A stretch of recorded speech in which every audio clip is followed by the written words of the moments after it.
Bonjour monsieur. Je vous interromps, mais on ne voulait pas. Je suis média indépendant, je couvre régulièrement les soignants, mais pas seulement, différentes choses qui se passent dans les rues de Paris, par exemple. Vous pouvez me parler si vous voulez, vous avez envie, vous pouvez.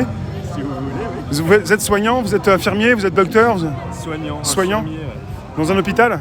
Oui, à l'hôpital, en psychiatrie. Psychiatrie? Ouais.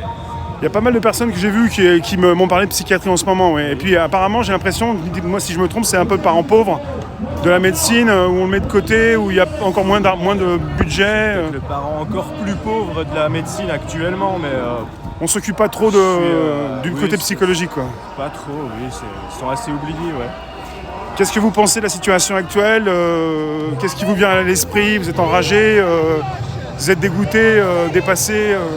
Ouais, surtout en colère, oui, effectivement. Oui. C'est sûr qu'il y a beaucoup de colère, quoi, parce qu'on a la sensation de jamais être écouté, de jamais être entendu, quoi. Oui. L'hôpital se meurt, l'hôpital est en train de mal soigner et on se rend compte qu'effectivement on n'est pas entendu, on ne nous apporte pas les solutions. On nous apporte toujours un discours culpabilisant en plus, et oui, ça énerve. Ouais. Et qu'est-ce que, par rapport à tout ce qui se passe, vos supérieurs directs, ils vous disent quoi? On peut rien faire? Vous en parlez un peu avec au-dessus?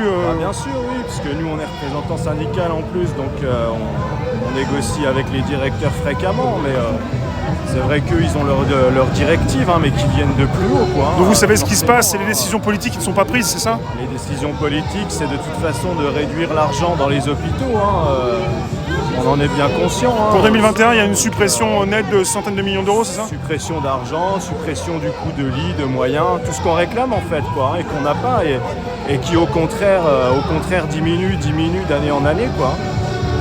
Il faut toujours soigner plus avec moins. Et vous voulez vous faire entendre? Vous vous êtes fait entendu par rapport au côté syndical par rapport à votre hiérarchie?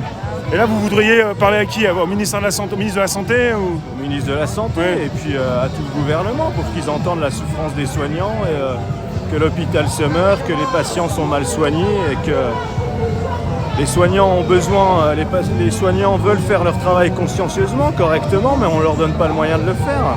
Et après, ça aboutit à un problème, c'est on parle d'usagers, les patients, il y a un délai d'attente important, non, chez vous, peut-être aussi Oui, il y a souvent un délai d'attente important, et surtout dans les urgences aussi également. Mais on le perçoit partout en France, on prend un rendez-vous pour quelque chose, où que ce soit, c'est compliqué. C'est compliqué, en psychiatrie, ouais, pour avoir des rendez-vous, ne serait-ce des rendez-vous infirmiers pour des suivis à l'extra-hospitalier, c'est au minimum 6 semaines à 8 semaines. Alors que c'est des patients qui vont très mal, qui sont en crise et... qui peuvent plus trop attendre, ouais. Ah oui, qui peuvent difficilement attendre, ouais. J'ai un retour, parce que je suis sur YouTube. Si vous voulez consulter ma chaîne YouTube, c'est Réservoir APPS. D'accord, ok. Là, j'ai les commentaires et je vous vois là. Parce que... Ça marche. Votre prénom? Fred. Fred. Vous pensez que ça va continuer la lutte, les manifs un peu plus importantes peut-être? Ça va continuer. Parce que là, il y a un petit peu moins de monde que d'habitude. Mais un peu moins de monde, mais c'est aussi parce qu'on n'a pas toujours les moyens de pouvoir se déplacer, justement. Oui. L'hôpital fonctionne à flux tendu, donc il faut malgré tout qu'il fonctionne. Les personnes sont assignées, réquisitionnées, et ils peuvent pas forcément venir dans la rue. Et ils sont pour certains de tout cœur avec vous, quoi. Ils sont solidaires, effectivement, solidaires, mais assignés. Est-ce qu'on peut savoir ce que font les syndicats par rapport à la situation, par rapport à d'autres qui ne sont pas syndiqués? Si les syndicats vous remontent la situation, est-ce qu'ils peuvent vraiment vous aider? Est-ce qu'ils vous aident? Je fais partie d'un syndicat, je fais partie de la CGT, voilà, oui. Donc effectivement, le syndicat, c'est vous aussi. Ouais. On est des représentants du personnel, donc on est leur voix. C'est beaucoup se poser des questions par rapport aux gens qui se font syndiquer. Est-ce que vraiment c'est important, c'est intéressant de le faire? C'est forcément important parce que c'est là que se fait les dialogues, c'est avec les partenaires sociaux que se fait le dialogue. Ouais. Dans les hôpitaux et partout ailleurs, le syndiqué est élu par le personnel, c'est la voix du personnel. Il y a une voix qui porte, il est écouté. Il sert à ça, oui. Il sert à ça, à faire porter la voix de tout le personnel. Ça remonte par rapport à des rendez-vous, des réunions et ce qui peut être remonté par écrit aussi par... Oui, c'est ça, exactement. Ouais. C'est des rendez-vous avec les directions, c'est des négociations. Et le ras-le-bol, alors le ras-le-bol remonte pas assez, qu'est-ce qui se passe? Le ministre de la Santé, lui, il pense qu'il n'y a pas trop de ras-le-bol, c'est petit ou il sait que c'est vraiment... Je pense qu'ils le savent, mais d'ailleurs, il n'y a qu'à voir des vidéos de notre ministre de la Santé il y a une dizaine d'années quand il était interne. Je crois qu'il le sait, il n'y a pas de secret, quoi. Voilà, maintenant, quand on arrive à d'autres postes, effectivement, on n'a plus la même vision des choses.